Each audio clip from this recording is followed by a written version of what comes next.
Chapter 12. Therefore, since we also have such a great cloud of witnesses surrounding us, let's rid ourselves of every obstacle and the sin which so easily entangles us, and let's run with endurance the race that is set before us, looking only at Jesus, the originator and perfecter of the faith, who for the joy set before him endured the cross, despising the shame, and has sat down at the right hand of the throne of God. For consider him who has endured such hostility by sinners against himself, so that you will not grow weary and lose heart.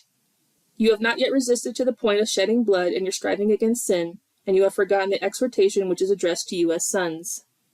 My son, do not regard lightly the discipline of the Lord, nor faint when you are punished by him. For whom the Lord loves he disciplines, and he punishes every son whom he accepts. It is for discipline that you endure. God deals with you as with sons, for what son is there whom his father does not discipline? But if you are without discipline, of which all have become partakers, then you are illegitimate children and not sons. Furthermore, fathers to discipline us, and we respected them. Shall we not much more be subject to the Father of spirits and live? For they disciplined us for a short time as seemed best to them, but he disciplines us for our good, so that we may share his holiness. For the moment, all discipline seems not to be pleasant, but painful, yet to those who have been trained by it, afterward it yields the peaceful fruit of righteousness. Therefore, strengthen the hands that are weak and the knees that are feeble, and make straight paths for your feet, so that the limb which is impaired may not be dislocated, but rather be healed. Pursue peace with all people, and the holiness without which no one sees the Lord.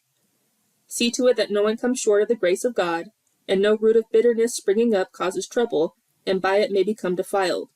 That there be no sexually immoral or godless person like Esau, who sold his own birthright for a single meal. For you know that even afterward, when he wanted to inherit the blessing, he was rejected, for he found no place for repentance, though he sought for it with tears.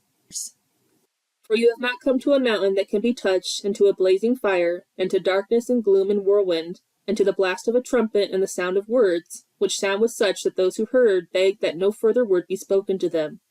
For they could not cope with the command, if even an animal touches the mountain, it shall be stoned.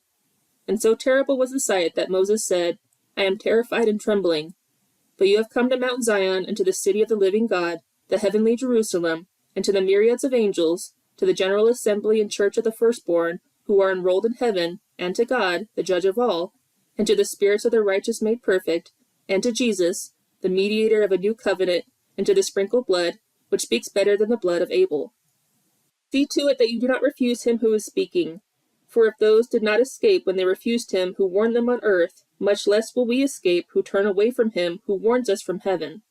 And his voice shook the earth then, but now he has promised, saying, Yet once more I will shake not only the earth, but also the heaven. This expression, yet once more, denotes the removing of those things which can be shaken, as of created things, so that those things which cannot be shaken may remain. Therefore, since we receive a kingdom which cannot be shaken, let's show gratitude, by which we may offer to God an acceptable service with reverence and awe, for our God is a consuming fire.